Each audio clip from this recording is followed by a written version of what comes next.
Hello, and welcome to Outer Spaces, a podcast dedicated to empowering designers and contractors in the outdoor living space. Through this show, we hope to create a powerful resource for you, someone who is trying to grow their company but might not have all the tools and processes to do so. On Outer Spaces, we are passionate about breaking the chains of small mindsets and helping contractors just like you take control of their businesses and their lives. My name is Joshua Gillow. And I'm Dwayne Drawn. Through our 40 years of combined dirt under the nails experience, we look forward to sharing tips, strategies, and other contractor success stories here on the Outer Spaces podcast. Without further ado, let's get on with the show. Hello, everybody, and welcome back to the Outer Spaces podcast. This is your host, Joshua Gillow, flying solo today, while Dwayne Drawn is out help changing the world. So today we got a special guest on. This guy here, he's the owner of Ever After Landscaping in Toronto. He also is the host of How to Hardscape podcast, where he brings tons of nuggets and jewels to the hardscape industry. I love what he's doing out there and helping people grow their business, whether it's startups, landscape, hardscape, doesn't matter. He's out there to help you grow and teach what he's learned over the years and really, land it for you guys so you can really get going. So I'm super excited to welcome Mike Pletz on today. Hey, Mike, what's going on? Hey, man. Thanks for having me on the show. I really appreciate it. I've been listening for, I guess, the past year or so that you guys have been on, and it's really great stuff that you guys got going on here. Thank you. I appreciate it, man. I appreciate it. And how's the weather up there in Toronto? It's chilly, probably about -10, but the sun's out, so you can't go wrong whenever the sun's out. You just have to visualize Florida and palm trees, right? That's all. Just keep visualizing. Exactly. That's awesome. And were you originally from the Toronto area, or is that someplace you moved? I'm originally from about an hour away, and that's actually where I started my business, and then relocated here with my wife. And so now we call Toronto home. Nice. I love it. What's your favorite part of Toronto? Oh, man. I'd say like big cities in general. I really like just having so many things around you that you can do at any given time. We unfortunately haven't been able to do much of that since, all this stuff has happened and we've been under lockdowns and whatnot, but still a great place to be, still a great place to live. Really enjoy it here. And we're right by the lake, so we've got a nice view too. That sounds beautiful. That sounds awesome, man. So let's start in the beginning, man. Like, how did you get in this industry? What sparked you to get into hardscaping? I mean, there's a million choices out there. Why this one? That's a great question. I was entering university and didn't know what I was going to do. And I was going into university for history. So it's pretty obvious that I really didn't know what I was going to do. And I was working at a grocery store part-time, and my manager came up to me, knew I wanted more hours. And she said, my husband works at this stone yard. He can give you the hours. You'll work 60 hours a week, so you'll definitely get the hours. Go work there. Had no idea what hardscaping was, had no idea what I was getting into. And immediately that first week, I was helping build the outdoor display. And I fell in love with it. The equipment, the hands-on approach to things, the design aspect, that's what kind of drew me in right then and there. So that's my entry into, I guess, the hardscape industry, from not knowing anything about it to being just fully submersed into it. And I was in love with it then. I love that, dude. That's such a crazy mix. It's funny how we all find our way, because not many people get into this business thinking, you know what, I'm going to graduate college, school, whatever, and I'm going to go be a hardscaper. Like, that just doesn't happen usually. Normally it's something that we fall upon and we find value and love and passion in it. So, what part of the hardscaping really gets you excited, man? Like, what lights you up? Yeah, it's a good question, because I started doing side jobs while I was working there. It took me a couple of years to start to get these side jobs going, and I had no intention of doing it. Just people started asking me to do some work, so I started dabbling in it. And when I actually started to take the leap and start my business, I identified a niche that I knew that I could start to grow my business. One, because didn't have a lot of money, so overhead expenses had to be really low. And two, because I wanted to support people around me, the contractors that I've made connections with at the supply yard. and kind of exchange leads because I knew I wasn't going to jump in and start these big projects right away. So I started doing the lift and relays, the paver maintenance, the small projects, and that's kind of how I started my business. It turns out 2 years after that, I hated it. It was really a big draw on my energy. I found myself not wanting to get out of bed and go to work in the mornings. So what really gets me out of bed is that design build aspect, being able to express my creativity. It's always been something that's big in my life, the creative aspects of my life, creating things in general, which leads into, creating a podcast and creating all this stuff. So it just made sense that, you know what, it's time to really transition away from that lift and relay work towards this design build work. And that's kind of what I've worked on for the past couple of years and still moving forward in my business. I love that. I love that, dude. And how long have you been doing it now? Business wise, since 2017, and but been in the industry for that supplier since 2007 or 2008.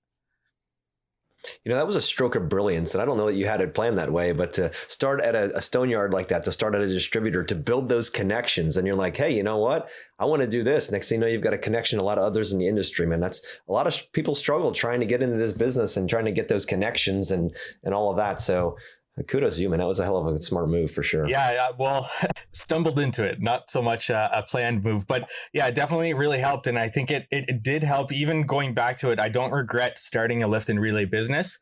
I think it's a great business to honestly start. Low overhead. The only problem, very labor intensive, but very systematizable, like very easy to scale in comparison to a design build company where it's more creative. You're drawing on people's creativity. You're hiring for creativity.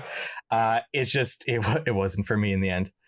No, it makes perfect sense. You said low overhead, and I'm thinking hardscape, low overhead, and I understand what you mean by the lift and relay side of things, where you only need a pickup truck and a couple of tools, and you can go make some money, which is kind of cool. Good way to start out. You said roughly 2 years. You're like, I'm done with this stuff. What did it look like at that point when you're like, I'm finished? Did you keep that moving, or was it something that you just threw out and started fresh and burned the boats? Like, how did that look for you? So it was my second year in business, and I was still gung-ho about this lift and relay business. And I signed up like a full street on a subdivision with lift and relays for their driveways, because this subdivision was like a gated community. I had just happened to get in on one, priced it nicely, and got that project. And I knew if I got in there, if I priced it strategically, and if I got in, people would see me on this street and they'd want me to start to do their driveways as well. So got in there, and sure enough, everybody saw me on that street, obviously wanted the same thing. And like, I signed up this whole street worth of work. And that was the killer, right? That was, waking up every day and knowing that you're going to lift pavers and palletize them and then re-screed out. That was the real killer. So that was about like midway through that second season where I hit that burnout. And honestly, like I'd still take on design build projects of smaller projects. So every once in a while, I'd sprinkle one of those projects in between. And that's where I knew like my passion lied, because I'd go off and do that project and I'd be like, get all this energy again, be happy to be going to work again, and totally be willing to do up these designs after work. So that's when that moment right then and there, I was like, you know what, I'm going full steam ahead with design build, screw this lift and relay stuff. And it was, I set a 3-year plan. I didn't just, throw out all this work, but I did strategically decide to take on lift and relays where we're doing the whole project. Like, no more of this. You know what? We look at this problem area, we expanded it 3 feet out just to make sure we're getting everything, and we'll do that for you. It was, you know what? If we're coming out to look at your lift and relay project, to look at your problem, and this is on the phone pre-qualifying, I'm saying, hey, if I'm coming out, like I'm doing the whole thing, this is what it generally looks like in terms of price. Are you okay with that? And move forward with that, as opposed to taking on these little tiny projects here and there. No, I love that. I love that, dude. A lot of guys listen and, they do lawn care and they're afraid to give up that consistent income and that certainty that comes from that. How did you get over that in your mind? Like, how did you know, like, hey, lift and relays are certain we can roll through this? I mean, it's not as consistent as lawn care, but still you have these lower ticket items that are lots, they're plentiful. So how do you shift your mindset from going from that certainty to the uncertainty of design build? Yeah, I think it's just a matter of having a game plan, having a plan in mind and setting goals to achieve that plan. Like I said, I started this 3-year plan where I was going to slowly transition away, dedicate a less and less percent of my business towards that lift and relay. And by doing that, I knew it was achievable in my mind. I knew I wasn't going from 100 to 0 in terms of that lift and relay and going from 0 to 100 with that design build. I knew I could slowly transition out, bring on more design build work, especially in my advertising and my marketing for that, and start to build my portfolio from there. Like I said, I'd already done design build projects, very small scale, and I wanted to amplify that a little bit further with incorporating more features into my work, really start to build the portfolio that way to, it's obvious once you've been in the industry, once you've been in business for a while, that the type of work is the type of clients that tend to seek you out. So if I didn't set that plan, if I didn't slowly start to bring on more design build work, I would have been stuck in that lift and relay space, because those are the clients that would be seeing me doing that, wanting that work to be done. And I would just be in that constant cycle of lift and relay work. So I just had that game plan. I had that set goals in motion that I knew that this is going to be achievable. It's not going to stress myself too much. I still have that income coming in of lift and relay work that I'm very comfortable with doing. And still I could be building my portfolio with the work coming in for design builds. That's awesome, dude. Smart transition there, because some think they have to have all or nothing, and it's really great to be able to keep what you know and to build into where you want to go, so that's a powerful piece. Now, what kind of things came up during that transition? Like when you were going from the lift and relay into the, design build side of things, like what are some things that came up as tough lessons for you that some of our listeners might be going through? Biggest tough lesson was the connections that I'd made in the industry. They knew me as the lift and relay guy. They knew me as the little guy that was willing to take on these little jobs. So I'm still getting those leads, and it's tough to say no to people, especially tough if you don't have somebody that you can then pass that lead on to. I don't like to leave potential clients by saying just no, we don't do that work. I like to have somebody that I can pass that off to. Seems like other people like to do the same thing. So I was that guy at the lowest bar that people would be, passing their leads to. Especially with having, the supplier connections and the leads that they can offer you. I was still that guy doing those lift and relays that they would pass those leads off to. And if you go to them and you say, hey, I am now doing these design builds, they're less likely to pass those leads on to you until you kind of prove yourself a little bit there. So that was the biggest difficulty. Honestly, fairly easy to overcome with a little bit of marketing, with a little bit of targeting the right clients in your marketing, as long as you're willing to kind of learn that space in that paid advertisement space. That's really paid off for me. That would be the biggest thing. Overall, I think over the years of doing lift and relays, over the years of doing side projects, I was really comfortable with anything that came my way. If a problem presents itself, whether dealing with clients or dealing with it on a job site, like something comes up on the job site, I'm a fairly easygoing guy. I don't try to stress over things too much. It's hardscaping at the end of the day. It's not going to ruin anyone's life or anything. So something comes up, it's fairly much water off a duck's back. I try to just roll with the punches and keep going with that. I love that, dude. And that's great advice for sure. Now, you mentioned paid advertising and getting in there. So what kind of, what kind of tricks or tactics did you use in order to get the attention you wanted? Because again, you're the lifts guy, you're the guy that does all the paver work, and now you want to turn into outdoor living. So how do you do that? Like from a marketing standpoint, what do you show people? Like where do you start? Yeah, I was fortunate before I started my business. I did like a nice pool patio area with armor stone and with these nice granite cobbles. That was like the project that I knew I had, that I could advertise that and say, hey, we do this. This is the type of work we do. Mm-hmm. So I leaned heavily on that project along with some other smaller projects that I did, and just learned Facebook advertising, Facebook targeting. I didn't put my money into these like third-party sites that I've heard that they work in certain areas, especially in the US with larger cities, but Facebook targeting, like, you can't beat it. And the visual aspect, the audience that is on Facebook at this moment, it's not like TikTok where it's a younger audience. It's the precise audience that you're going for. And then you can filter that even further with their advertising platform.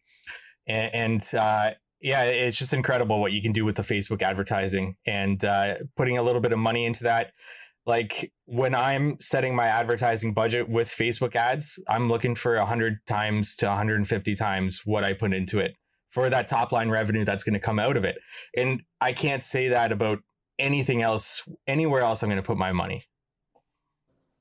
Yeah, it makes perfect sense, man. It's a great time to be alive. I remember the days. I've been 25 years in this. I'm dinosaur when it comes to it. I remember Yellow Book. I remember all of these different platforms, right? Even Angie's List back when it was Angie's List, and how that was a really great resource. And then it, was bought out, turned into a pile of shit, doesn't work at all. So it's like people are throwing money at that stuff, and you get a lot of soft leads from that, right? You get stuff that looks good. It looks like they're returning on your investment, but you go out and they're not looking for what you want, or they're looking for something very basic. But with Facebook, there's just such a powerful tool there.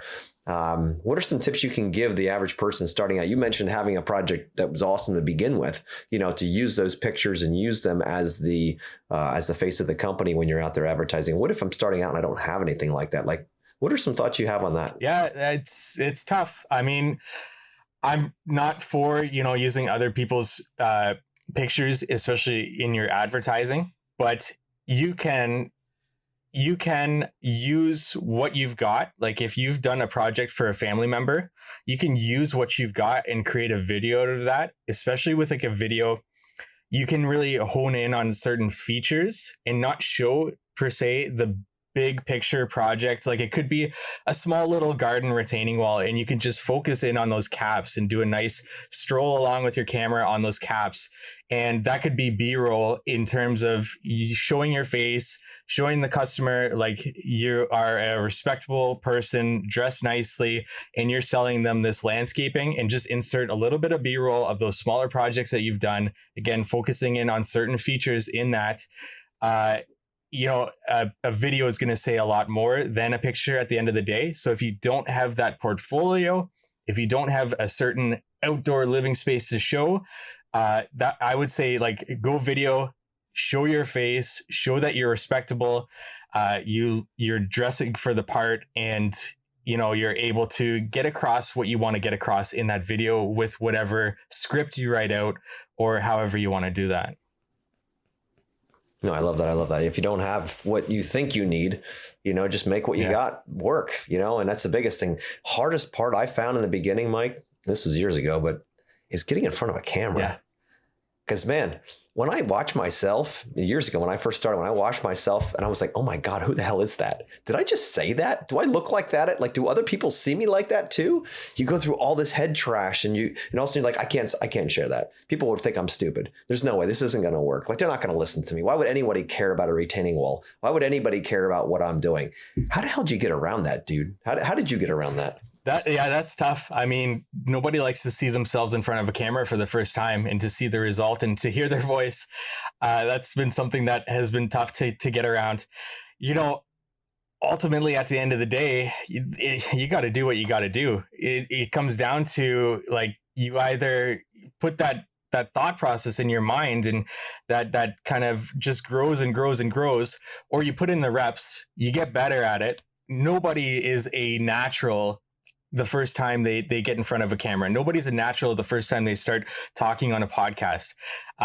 Even as a guest myself, I struggle, and I've been doing, hundreds of podcasts now. So this isn't easy. It doesn't ever get 100% easy. And hearing somebody And especially, listening to interviews or listening to audiobooks of people that have gone through it, that have, gone through their lives and still talk about to this day, once they get on stage, they're still nervous. So you either don't do it because you're nervous about it, or you put in the reps to get better and to improve yourself, not only, but also your business at the end of the day. Because anything that you do towards personal growth, personal development, and I know you guys talk about this a lot on your podcast, but anything that you do in terms of that is going to pay off so much more in your business. And especially if you're owner operator, where you're going out, you're meeting with clients, you got to get better at speaking. You got to get better at, if a client brings up an objection, or if you're, halfway through a project and a problem comes up and the client brings it to your attention, you got to know how to deal with that. So something as simple as turning a camera on and just practicing in front of that and having something that you want to say and trying to get that out, that's a rep in the right direction towards becoming a better speaker, becoming better communicator. And all of this is going to pay off not only for clients, but also employees as you bring them on. Dude, you nailed it right on the head. I remember back when I first started and I had a sales coach, and he was a hard ass. Like, he didn't play games. It was like, he was like a drill sergeant. And I remember the first time he told me, I hired him, paid him a stupid amount of money. And the next thing you know, he's like, all right, now record yourself saying as we're working through this process. Right. And he's like, I'm like, I don't do that stuff. Like, my wife posts all the pictures for the family. Like, they take pictures of me, but I don't do video stuff. I mean, for me to talk and listen to myself, like, no way. So anyway, he's like, you got to do this as part of the deal. So I'm like, all right, I did it. I remember getting up at 4:00 in the morning and just, working through the different steps within our process and recording and being pissed off and recording again. And 20 takes later, finally getting something that was acceptable in my mind and handing it over. But to your point about the reps, man, he was forcing me to do the reps that I didn't want to do, because ultimately when I looked in the mirror, I wasn't proud of the person I looked back at. And when you look at a camera and you're speaking, all you see is a negative. What all the shit going on in your head. No one else knows that. They just see what comes out. They don't know all the stuff, the head trash going on. So for me, it was the reps, constantly burning those reps. And every time just getting a little bit better, knowing, absolutely engaging and embracing the fact that you're going to suck at first and accepting that. Even when we started this podcast about a year ago, it's like, what are we going to talk about? Like, can we even talk this long? I had a hard time when we first started this podcast, to be quite honest with you, Mike, of streaming conscious thought. Like, I would have ideas, like my mind thought in bullet points, right? And when it comes time then to have a fluid conversation and link those bullet points together into a story, I struggled like crazy. I had lists of questions I would ask people. Like, it had to be structured. And Dwayne makes fun of me to this day about that. He's like, dude, just roll with it. And I'm like, dude, that's not how my mind works. I like to know what's coming next. I like to have a plan for it, because I'm afraid that I'm going to hit a bullet point and then lose a conversation. But through those reps, over and over and over with the podcast, which has been a brilliant way to do this. And then obviously speaking and classes and all of that, in 2 years, I've built a muscle in my mind that I can talk forever about just about anything and not even think about it. I'm thinking about what I'm having for dinner as I'm having a conversation. I was never able to do that before, to have that disconnect. So what I'm telling listeners out there is, guys, if you don't like it in front of camera, just like I didn't, just freaking do it and put it out there. And you know what? The crazy part is, people are going to listen and watch, and they're going to give you a thumbs up and a like. And when you do that, they're already scared that they can't do it. So you're doing it. You're already a badass for doing that. Next thing you know, you start getting confident. You're like, wow, that wasn't that bad. Holy crap. Nobody yelled at me. I didn't have any trolls trying to knock me down. Maybe, Mike, I'll try a Facebook Live where I don't get a second shot. I got to burn the boats and go, baby. I mean, you want to talk about upping your game? Do that. And then you have to go. You have to be delivering. And that's again, challenging yourself, doing those reps, man. But I love your story on that. And that's so true. And that's, man, like, if you don't think you're good at it, if you think this is out of your comfort zone, then you absolutely have to do it. Like, you are the type of person that needs to do it more than anything. If you don't think you can do it, then you absolutely need to do it. It's just one of those mental hurdles that you got to get over. And that's actually why I started my podcast. That's why I started, because I wasn't a good speaker. So what better way to get better at speaking than to put yourself out in the deep end and start a podcast and start speaking? Like that's the main reason why I started the podcast, selfishly, I would say, to improve myself. That's awesome, dude. But at least you know that. There's nothing wrong with that, right? You're giving people incredible content that's helping them and change their lives. And at the same time, the win for you is that you're getting better as a person. So when it comes to business owners listening, if you want to go to that next level, you've got to create the person within yourself that can take you there. It's not something you just wake up one day 3 years from now and you just show up. You've got to build that person inside by doing the reps, if you're not a good speaker, speak. That's what it is. Speak. Even if you suck, speak. And if you're not good at, say, shooting videography, here's another thing that I learned along the way. And you tell me what your thoughts are on this. That I always thought that with video, especially for business, that it had to be like Hollywood quality, like beautiful. Everything had to be just right. I couldn't make any flubs. I couldn't say anything that made me look weak. Like I couldn't use ums. I couldn't use any of these things. I was constantly so self-focused that I didn't want to do it. I didn't want to start because I was afraid of all of these things. And what I realized, especially with social media, the rawer the content, the more authentic you are, the more people engage. The more inauthentic you are. I'm going to sidebar this for a second. I had a guy one time, I was shooting video and it was all about delivering a solid, intense message, right? And I'm sitting here take after take after tape trying to do this when I started Just Express. And I remember I did this. It was like a 2-minute clip or 3-minute clip. And this guy, he commented on it. I don't know, like you get a comment, like what are people going to say? You just don't know, right? So he commented on it. He said, dude, I don't trust anybody who doesn't blink. And I was like, holy shit. I'm like, wow, thank you for that. Because, I wasn't even paying attention. I was so focused on delivering an incredible Hollywood style message that I didn't show up to the message, right? I was just all stressed and trying to get everything right. I find that I get much more engagement with people when I just show up the way that I fucking am, right? And just let it roll and let the great and the not so good and all that play out, because we're at the end of the day, we're all humans and we're trying to connect to each other as humans, not as robots.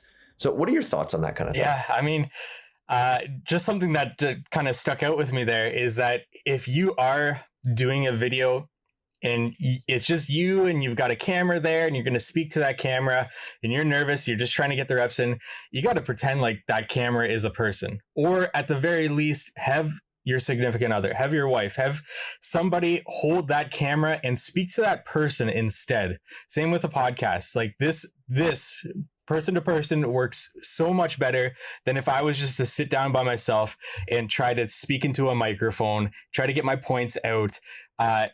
Like that's just one mental hurdle that you can use to speak more fluently, speak more authentically, especially when you're just starting out, because it's just not going to work looking at a camera lens and trying to get your points across to a camera lens. It's got to be human to human. It's got to be that interaction that really brings out that authenticity in your message, in your podcast, in your video, or whatever it might be. And I love that, Mike. So, but how many, like if you're going to put out 10 videos, like what are you expecting in quote unquote return as far as your viewership? Like, are you expecting it to go viral the first one? Are you expecting anybody to even notice when you first start out? Like, what does that look like? So we can set the expectations here of what you can expect. Oh, man, I say zero expectations. I think it's good to set a game plan and to set goals, but if it's something you're not comfortable with, you can get easily discouraged if you expect that first one to go viral, if you expect that 10th one to go viral, if you expect to have this huge audience come to watch your videos or to listen to your podcast. I think it's good to set goals. They need to be realistic. And when you're first starting out and just experimenting and you have no experience with something, it might be just good to set a game plan of consistency rather than results. So saying for the next 30 days, this is how many things I'm going to put out on these different platforms. This is what I'm going to stick to. And I've got no expectations on anyone listening, anyone watching, anyone doing anything for that. After that, I can see kind of how the ball rolled. I can see what people are actually tuning in. And from there, I can set my next goal of consistency along with the results now that I expect from that. Dude, I love that line, consistency over results, because that is so true. My goodness, because that's a big discouraging piece, right? You're like, oh God, I just shot 10 videos, I put them up and nobody liked them.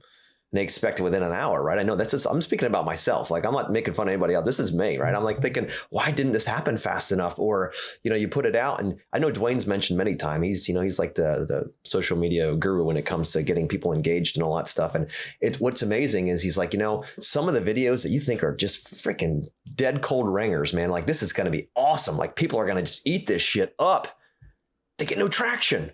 And the one stupid video where you're doing something dumb gets all the traction. You're like, what? It doesn't always make sense. Have you found some kind of way to figure that out? Or is this just something you just roll with in social media? I don't claim to figure out anything when it comes to social media. I don't know how the algorithm works.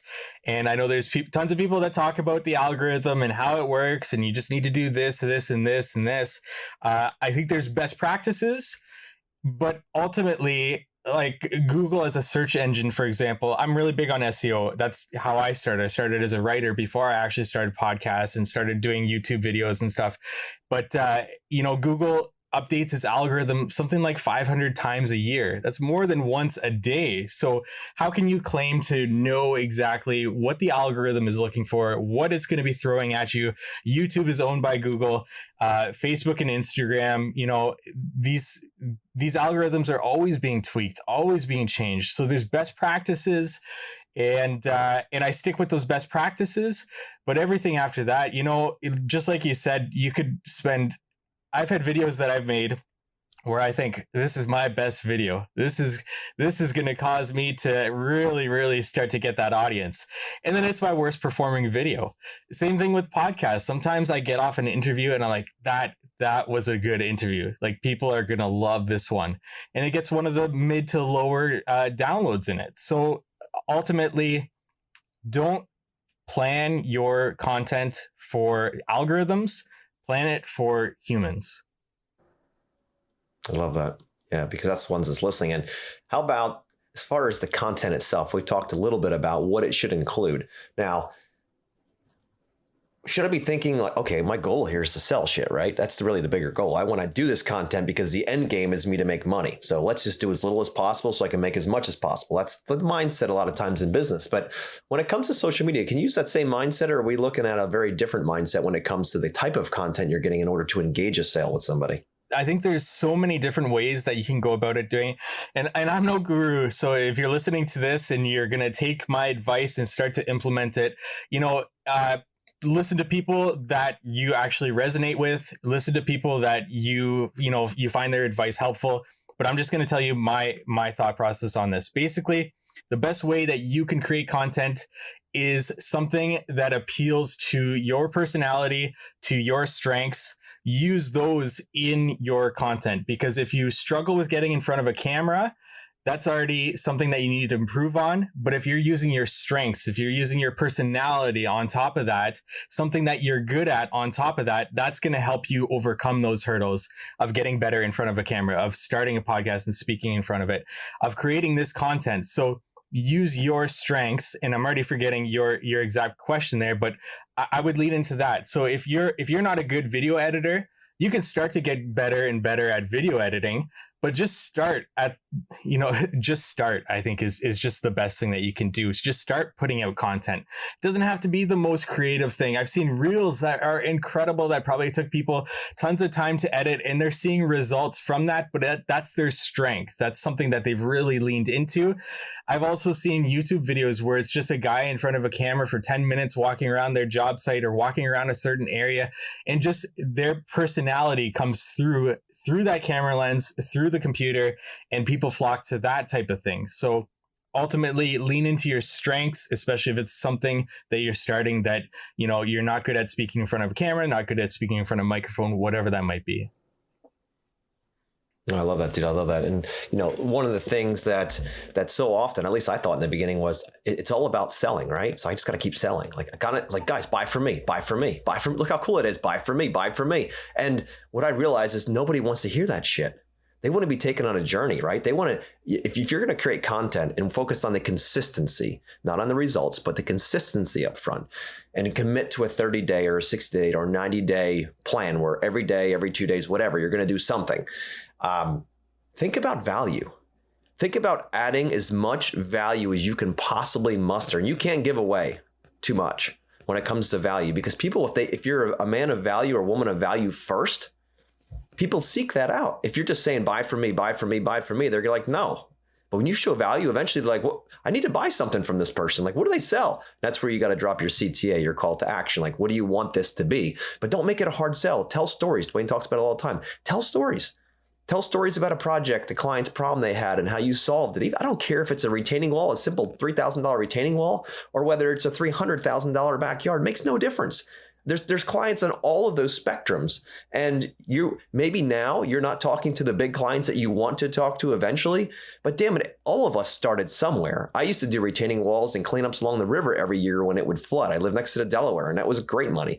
When it would flood every 2-3 years, and it was like, yeah, go down and clean it out again. Sounds great. A couple $1,000 more. They just want to make it nice. So we all started there, but don't think that after 25 years that it looks like it's an overnight success. We all had to go through these things. We didn't have social media back then. We had to use that yellow book. We had to go down and shake hands with people at shows and do whatever we could. Now you can sit in your office and do all this work, and you can impact so many more people's lives. So value first is number one. Think about how you can add value, even if it's the same thing that your competition's talking about. That makes no difference.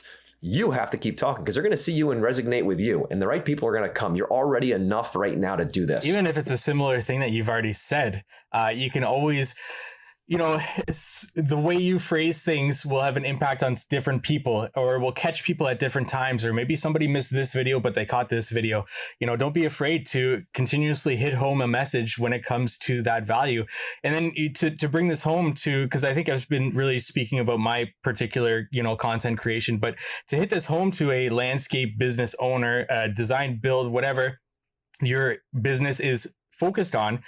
Think about what you can do with just one single video of you walking through a job site and showing off the process. You can then take that video, transcribe it, create a blog post out of that. Google looks favorably on, your website being updated frequently. So that video has now become a video that you can post on YouTube, a blog post. You can then take that video, separate it into certain bite-sized pieces. You've now got Reels, you've got TikToks, and that's all come from that one single video. And I'm sure I'm missing things out there, but what is 10 to 15 minutes of you simply holding a camera, walking through your job site, talking about how it's going? And you can do that each and every single day, because that job site is going to look different each and every single day. I love that, dude. That is such a great nugget. Guys, listen out there. Holy shit, he just dropped something on you. It might not sound like much, but it's all about time preservation, right? It's all about time preservation. So if you can say, look, one day a month, I'm going to shoot content, I'm going to distribute that throughout the entire month, then that whole issue of I don't want to do this because I don't have time for that kind of shit is over. There's no more excuses. You have all the asset, we call them assets. You have all the asset you need for the month. And if you do that even every 3 months, if you go out and shoot, say right now you're shooting because spring is going to come and it's going to launch and you're going to be busier than heck. So you go out and do some stuff now. And then you're like, all right, well, this summer when things get nice outside, I can go to somebody's house. Say, Mrs. Jones, is it okay if I shoot some content? She's going to be like, yeah, of course. As long as you did a great job. She's like, do whatever you want. You arrange it nicely. You walk around, you talk. The next thing you know, you've got the assets. And now you can either do it yourself if you're into that, or hand it off to somebody and say, dude, make this work for the month. And they just snip little pieces off. And all of a sudden you're everywhere all the time. And you're not going to, the old days was you talk to somebody 2 or 3 times and you had a lead, right? That was good. You're good to go. Like they're ready to buy. It's up to 16 times now, Mike. They got to see your face 16 times and be like, oh my goodness. So you realize that takes a lot of assets to make that happen. But I love the idea of just shooting it in one concentrated time and then dispersing it over the next weeks or months. Yeah. I mean, content creation isn't going anywhere. Like this is the future of doing business. When people see you more often on the platforms that they're on, they get to know you, right? And sure, you're reaching a much wider audience than you actually service, but you will get those customers, those people watching you throughout many years. It's an investment, but this isn't a theory. People are not having to spend any money on advertising, on branding, on marketing, because they've created a presence online through their content and they're booked out for 2 years. So this is no longer a theory. This is, and we work in a industry where we're a little bit slow to adopt things in terms of, technology or this content creation, because we're busy. We're not marketers. We're not content creators. We're hardscapers. We're designers. We're builders. But this isn't going anywhere. This is the time to adopt it because it has not only been proven, it's worked. And now's the time to start to get that ball rolling and to really create that content so you can get, like you said, 16 times for that lead to, be able to touch them. Well, that's a touch. If you show up on their Facebook stream, they see your face, they get to know you a little bit. And that's one of those touches along that cycle. And you didn't even have to do anything besides make that content. You didn't have to go out, drive out, meet them or anything like that. You're exactly right, dude. Exactly on point. And, each time that they're seeing that, you're building just a little bit more credibility, a little bit more. Okay, this guy's talking about hardscaping again. This guy's talking about landscaping again. He becomes the landscaper, hardscaper, whatever, fill in the blank guru. And pretty soon you're like, oh, he's talking about that again. He's talking about this. She's talking about that. This is amazing. And pretty soon you become that person. So if you will, this is like the first date-ing, if you will, as you're moving through. It's like, wow, okay, this kind of person is kind of cool. I like this person. I could get, they seem like they think like me. Everything's cool. That's how the people do business now.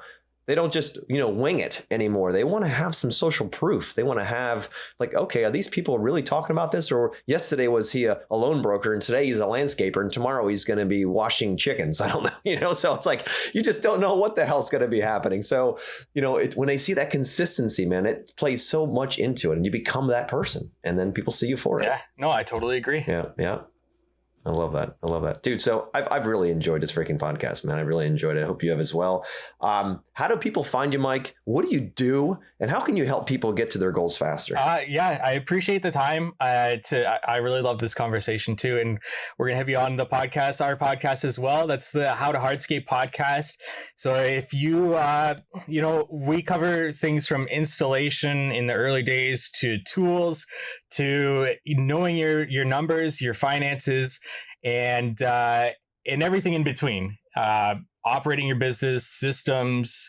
And then we have business owners on. So hardscapers talking and we dissect their business.